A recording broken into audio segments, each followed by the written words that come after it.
habang inaantay yung ano, yung mga server na darating na magse-set up sa loob ng ballroom, yan.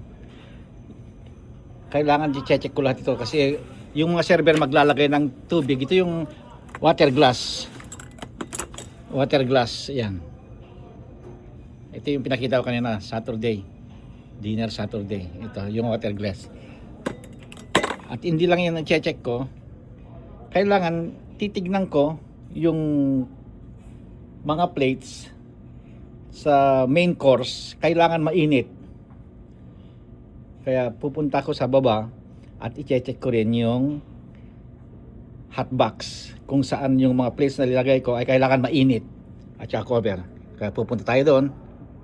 Punta tayo. Ba naman linagay yung mga gagamitin mamaya pag nag-dish up sila sa main course. Kailangan mainit yung tubig, mainit yung plato. Kailangan may 1,000 na plato. Ayan. Nakasindi yan. Ayan, nakailaw. Mainit. Kailangan mainit yan. Ito yung tatawag namin hot box. May cover din yan. Sa kabilang hot box, may cover din. Yan. Kailangan 1,000 rin. Ang isang file nito ay 50. Dalawa ito magkasunod. Ando dun yung isa. Kaya 1, 2, 3, 4, 5.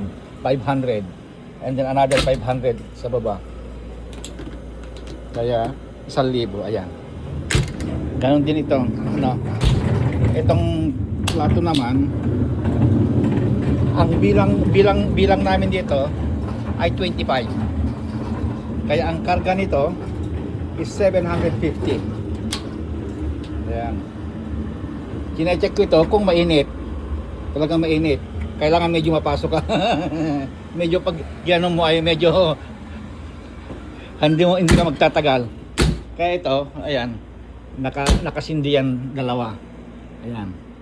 Nakasindi yan. Ayan. Ito i-check ko ito kasi mamaya magdi-dish up na kailangan mainit. Pag hindi mainit, maraming tetengga na trabaho kasi magpapainit pa kayo. Kailangan lagyan mo na ng pag ganon, pag pabilis na lagyan mo ng sterno ito. Ito yung sterno. Parang itong karga na ito, alcohol na parang gelatin. Hindi yung tubig. Pero alcohol yan. Kasi nakalagay dyan ano eh. Ito. Ano ba yung ingredients nito? Ethanol gel. Ayan. Ethanol gel.